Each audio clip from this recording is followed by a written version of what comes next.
Bonjour et bienvenue dans Voyance gratuite. Je suis Abélina Saint-Just, médium spirit et channel. Aujourd'hui, j'ai le plaisir d'accueillir pour une voyance gratuite France. France, vous êtes en ligne? Oui, je suis là. Bonjour France, bienvenue. De quelle région vous m'appelez? Bonjour, des Bouches-du-Rhône. Les Bouches-du-Rhône. Bienvenue à vous pour cette voyance gratuite. Que puis-je pour vous? Aujourd'hui, c'est une voyance guidance ou une connexion avec des défunts? Moi, c'est surtout une question concernant ma fille et son avenir. Son avenir, d'accord. Vous pouvez me donner son prénom, s'il vous plaît? Emma. Emma. D'accord. Alors, je vais simplement résumer comment je fonctionne de manière sommaire, comme sur chaque vidéo. Je suis médium canal, donc je n'ai pas de support, uniquement le son de votre voix. Donc, par moment, je peux être amenée à vous solliciter juste pour bien me reconnecter et récupérer. Je vais passer par le biais de votre vibration pour aller voir ce que l'on me donne au niveau des prédictions concernant cet enfant, puisqu'on me dit que ce n'est pas une adulte, c'est bien une enfant mineure. Alors, concernant Emma, déjà, c'est la première chose qui apparaît. Quand vous me posez la question sur l'avenir, j'ai deux choses qui apparaissent. D'un côté, son tempérament, c'est-à-dire son mode de fonctionnement, et de l'autre côté, les inquiétudes par rapport à la scolarité. Est-ce que c'est quelque chose que vous ressentez? Oui, tout à fait. Moi, je suis très inquiète sur sa scolarité. C'est pour ça que je vous pose cette question. Alors, sur la scolarité, il y a deux choses. On me dit d'abord, il va falloir vous parler, vous la connaissez bien, c'est votre fille, il va alors vous parler de son identité et de son tempérament. Pour moi, il y a une fracture majeure qui n'a jamais été digérée. C'est une rupture, et j'ai le lien avec le père, qui est quasiment dans le néant. Est-ce qu'aujourd'hui, c'est une enfant qui voit son papa? Pas du tout. Voilà. Sachez que dans sa structure émotionnelle, c'est une enfant qui s'est conditionnée sur l'imaginaire familial. Ce qui veut dire qu'aujourd'hui, pour moi, par rapport à son âge, elle est dans une adolescence, par rapport à son âge, je l'ai régulièrement depuis que je vous ai, surtout comme la petite fille, c'est-à-dire l'enfant qui a perdu son papa. C'est quelque chose qui n'a jamais été digéré, c'est ce qui explique aussi sa posture par rapport à la scolarité, ou je dirais plus justement sur l'absence de scolarité. Est-ce que c'est une enfant qui a été absente scolairement parlant? Oui, tout à fait. Cette année, elle a été scolarisée à la maison. Parce que pour moi, on parle d'absence de scolarité. Et c'est vraiment une déconnexion. J'ai l'impression que de toute façon, même si elle est super heureuse d'avoir des copines, des amis, il n'y en a pas tant que ça, c'est-à-dire c'est plutôt de façade. Ce n'est pas une enfant qui arrive à partager. C'est ça. Elle vit un peu dans un autre monde, une autre bulle. Il y a des phrases qui m'arrivent comme « elle voit les choses trop en grand », elle idéalise, elle fantasme un petit peu sa vie. Oui. Comme si elle n'était pas dans une réalité. Alors, il va falloir l'aider. Je vais essayer de vous expliquer parce que j'ai plein de choses qui m'arrivent par rapport à mon guide, et j'ai en même temps donc un être de lumière qui vient se poser à côté. On me dit que c'est une âme en errance, votre enfant, que cette âme en errance a besoin d'explication, a besoin de compréhension. Vous allez devoir, en tant que sa maman, même si vous êtes proche, je sens bien qu'il y a quand même une incompréhension de sa part sur la séparation, même si elle vous dit non mais c'est bon, j'ai compris, je suis grande maintenant, j'ai compris les méandres de l'amour. Malheureusement, ce n'est pas aussi simple que cela. Elle a peut-être compris, mais elle n'a pas assimilé. Son âme est restée meurtrie à une enfance où elle n'a pas compris le pourquoi du comment. Vous allez devoir l'emmener dans une exploration un petit peu plus personnelle. Vous allez devoir livrer des choses de vous, France. Vous allez devoir dire des choses que vous n'avez pas forcément expliquées. Je ne sais pas pourquoi elle a dans sa tête encore le schéma parental. Pour moi, l'équilibre, c'est un père, une mère.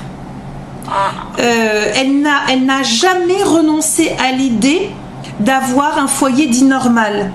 Par contre, elle s'accroche à un historique, je dirais, à une posture d'enfant. Je ne veux pas qu'on me retire mes parents, mon cocon, mes racines, d'où je viens. Elle envie même, me dit-on, ses copains, ses copines qui ont des familles dites normales. Oui. Est-ce que vous pouvez l'entendre parler de cette manière ou pas? Ah oui, complètement. C'est ça. Alors, elle voit trop grand, me dit-on, et en même temps, comment est-ce que je vais vous résumer ce que l'on m'envoie? C'est comme si elle avait un ancrage dans le sabotage. Elle démarre les choses et elle sabote. Elle va pas jusqu'au bout. Elle a un caractère, mon Dieu, qu'elle est compliquée. Elle est compliquée parce que elle est franche, elle est directe. Et excusez-moi, j'entends, ça fait 2 fois donc je vous le dis, elle ramène sa science. On lui demande rien, mais elle va donner son avis. Oui. Et donc ça crée forcément des problématiques. C'est-à-dire qu'elle est, d'un côté, elle est assez mûre parce qu'elle a de la répartie. Ça déstabilise les adultes et en même temps, les adultes, ben, nous avons tous un protocole, c'est on t'a pas demandé ton avis, donc on te le demande pas. Et pourtant, elle y va et elle donne le sien. Sur cet aspect-là, je sens qu'il y a un travail à faire, mais c'est de la colère. En fait, sa manière de s'exprimer pour moi est dissonante de sa personnalité. C'est comme si on me montrait une enfant qui essayait de crier sa haine et sa colère aux autres. Pour moi, elle ne parle pas, elle ne communique pas. Elle est dans une rébellion de la communication. Donc, c'est le travail qu'il faudra faire par rapport à cela. Elle est suivie parce que j'ai un accompagnement. Elle est suivie sur ce point? Oui, oui. D'accord. Alors, il y a du mieux, hein. On n'est pas là du tout en train d'être sur un état d'alerte, mais simplement, je vous dis ce que je ressens et ce que je perçois, c'est que même s'il y a du mieux, il ne faut pas lâcher cette problématique de communication, parce qu'en fait, elle se présente au regard et aux yeux des autres comme une personne qu'elle n'est pas. Alors, elle l'est, mais c'est la partie intérieure, c'est la blessure de l'enfance qui s'exprime comme ça. Donc, il faut continuer à travailler dessus. Alors, par rapport à votre question et sur l'avenir, je dirais que c'est une enfant atypique. Elle l'a toujours été et elle le restera. On n'est pas là pour changer les gens. Simplement, on peut les accompagner en comprenant leurs différences et leur mode de fonctionnement pour qu'ils puissent eux-mêmes trouver leur équilibre et leur épanouissement. Ne soyez pas inquiète si vous avez le sentiment d'avoir une jeune fille, une jeune femme en devenir qui va piocher à gauche, à droite sans forcément se stabiliser. De ce que l'on me montre, vraiment au niveau de son orientation de vie, c'est ainsi que ce sera pour elle. Si vous avez votre propre schéma, eh bien c'est le vôtre, ce n'est pas le sien. Accompagnez-la dans ses diverses expériences. Alors on me montre, on m'ouvre une porte sur le domaine du travail. Je vous vois particulièrement inquiète puisque pour moi, pour la scolarité, comme je vous ai dit, j'ai vu une vraie coupure, hein, une vraie sortie de route. Est-ce qu'il y a eu aussi des difficultés avec des collègues d'école? Oui. Voilà, il y a comportemental et j'allais dire au niveau de l'instruction aussi, hein, ce sont 2 champs complètement différents. Elle se sent incomprise et elle me dit, moi je suis une insoumise. Est-ce qu'elle se présente comme ça? Oui, oui, tout à fait. Je suis une insoumise, mais moi, je peux décider, mais moi, etc. Alors, l'encourager dans le « moi, je décide, je suis totalement pour ». Après, il faut donner les outils. Et les outils, c'est une bonne orientation. Alors, je vais juste vous demander 2 secondes, puisqu'il y a des choses qui arrivent sur l'orientation de travail.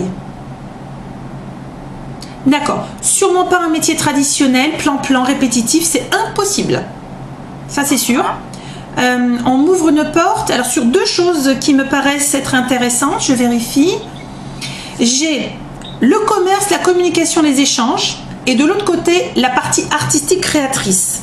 J'ai le sentiment que l'équilibre, en tout cas l'harmonie de cette âme ne pourra exister, en tout cas émerger, parce que jusqu'alors il n'y a pas d'harmonie du tout, que dans un secteur créatif, artistique, et en même temps où il y a de la communication, de l'échange. J'ai quand même la notion du commerce. Ça peut pas être, par exemple, créer sur un site internet ou être designer. J'ai le sentiment qu'il lui faut aussi du contact, de l'échange. Elle adore papoter. Qu'est-ce que vous en pensez si elle se penchait vers la coiffure ou quelque chose comme ça? Alors tout à fait, j'allais vous dire, j'avais 2-3 choses qui apparaissaient, l'esthétique, l'onglerie, la coiffure, ce champ-là où il y a créativité, puisque chaque tête ou chaque main, il faudra la traiter d'une manière différente. Elle pourra mettre sa touche, elle pourra communiquer, elle pourra donner son avis et surtout elle pourra renouveler ses compétences, ses connaissances. Si on la met sur un boulot plan, répétitif, mais elle ne tiendra pas. Alors, j'ai d'autres éléments au niveau de l'échelle du temps. J'essaie juste de regrouper. D'accord. Cette année a été pour vous particulièrement anxiogène. C'est-à-dire qu'elle vous a fait preuve, vous me direz si c'est bon ou pas, elle a vraiment fait preuve d'un non catégorique. J'ai le sentiment que là, il y a un mur qui s'est posé de stop, je ne veux plus. Est-ce qu'elle a souhaité arrêter radicalement l'école ? Oui, tout à fait. Elle a refusé d'aller à l'école et on a été obligé de la scolariser à la maison. Parce que ce nom, mais il vient, je le sens monter au niveau vibratoire comme étant l'expression, mais d'un nom radical de survie. Alors, je vais vous... Elle avait une vraie angoisse face au retour au collège. Quoi. Elle ne voulait pas du tout y aller. Et c'est de la survie. Hein. Là, j'ai mes défunts qui sont là, qui m'expliquent qu'il faut que vous l'accompagniez. Voilà, je vous donnerai des choses en aparté après cette consultation pour pouvoir la guider. Par contre, ce que l'on me montre, qui est très intéressant, c'est que je la vois aller dans une voie d'apprentissage. C'est vraiment pour cette rentrée-là, elle va trouver un lieu d'expression. Alors, je vous explique. Pour moi, c'est de l'apprentissage parce que je vois des rentrées d'argent. Donc, ce n'est pas simplement un enseignement basique. Il y a aussi la mise en situation professionnelle. Est-ce qu'elle a commencé à regarder des choses ? Pardon, qu'est-ce que vous m'avez dit ? Oui, ce que je vous disais, c'est que sur cette fin d'année, je la vois démarrer un apprentissage avec déjà le professionnel. Je vois comme un contrat financé, donc de l'argent. Est-ce qu'elle a déjà fait des démarches ? Oui, elle s'est inscrite dans deux CFA. D'accord, parce que ça va aboutir, elle va pouvoir choisir. Il faut qu'elle choisisse vraiment en fonction de ses ressentis, qu'elle y aille vraiment à l'instinct. Elle a un très bon instinct, votre fille. D'ailleurs, si demain, je vais y arriver, si demain elle ouvrait, dans quelques années, à son propre compte, ce qui sera le cas, hein, parce qu'elle a du mal avec l'autorité et la hiérarchie. Si demain elle ouvre à son compte, elle sera une très bonne businesswoman. Elle a le truc, oui, contrairement à ce que vous pensez, même si je la vois très dépensière, elle a le truc au niveau du commerce. Elle a cette chance d'avoir cette capacité de pouvoir évoluer. Ce qui est très paradoxal, c'est qu'on me dit, d'un côté, elle ne se remet pas en question personnellement. Par contre, dès qu'il s'agit du travail, de l'exploration de ses compétences, du champ du possible, là on y va, on la sent, elle est capable. Misez vraiment sur cette formation en alternance. Moi je vois un travail d'entreprise, c'est-à-dire vraiment au milieu, je la vois avoir travaillé de ses mains, d'y aller vraiment, d'être dans une dynamique d'échange et de contact. C'est vraiment, elle va créer, hein, c'est pas quelque chose de répétitif, elle va vraiment créer et elle le fait en 2 ans.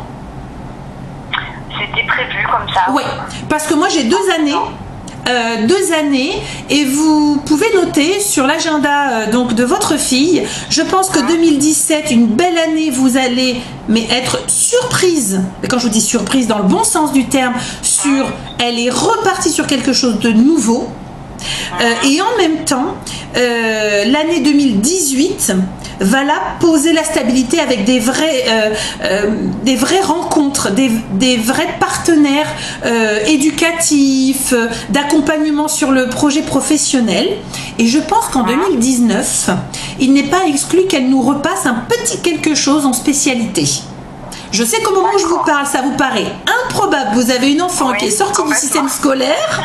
Je sais, elle est sortie du système scolaire. Et en fait, ce qu'elle attend, c'est comme si elle était sur le bord de la route et elle attend juste qu'il y ait une voiture qui s'arrête. C'est comme si sur l'autoroute, il n'y avait rien depuis longtemps pour elle. Et que là, cette opportunité de l'apprentissage par alternance est une vraie voie de secours, une vraie voie de recours pour elle, pour s'exprimer. Donc j'ai toute confiance sur en tout cas la projection. Le seul travail, et j'y reviens, ça va être sur sa manière de s'exprimer. C'est-à-dire que son propos souvent ne reflète pas réellement sa pensée, ou en tout cas le ton, l'intonation. Il y a beaucoup de choses à travailler sur ce point. Pourquoi pas l'encourager à faire du théâtre? Ça pourrait peut-être l'aider, c'est ce qu'on me montre. Je vois des personnes sur des scènes, des mises en situation, etc. D'accord? Donc pas de souci sur la suite à venir. Ça a été compliqué pour vous, laborieux au niveau émotionnel, mais vous avez tenu bon. C'est vrai que là, enfin, ça s'ouvre et c'est maintenant. Donc vraiment la rentrée, elle est prolifique, elle est, j'allais dire, bienveillante, même s'il y a des angoisses et qu'elle n'a peut-être pas encore trouvé. Pour moi, j'ai l'impression que c'est vraiment le dernier trimestre de cette année, comme si j'avais octobre, novembre, décembre, qui m'était montré sur on pose les jalons d'une nouvelle partie de vie, parce que pour elle, en tout cas, elle aborde sa deuxième partie de vie. D'accord ? Bon, j'espère en tout cas avoir répondu à votre question concernant donc Emma. Oui, tout à fait. Je vous remercie pour votre confiance. Oui. Allez, accrochez-vous, je vous promets vraiment, donnez-moi de vos nouvelles, mais vous verrez par rapport à Emma, c'est un vrai passage à autre chose. D'accord ? Super, merci beaucoup. Je vous remercie pour votre confiance. Pour tous ceux qui nous ont suivis jusqu'au bout de cette vidéo, eh bien, rien de plus simple. Continuez à nous suivre sur la page Facebook et sur le site. N'hésitez pas à envoyer vos questions, bien évidemment. Abonnez-vous pour pouvoir faire partie des abonnés et être tiré au sort pour votre voyance gratuite. Je vous dis à très bientôt. Prenez soin de vous. Je vous embrasse bien fort. Âme lumineuse. Merci.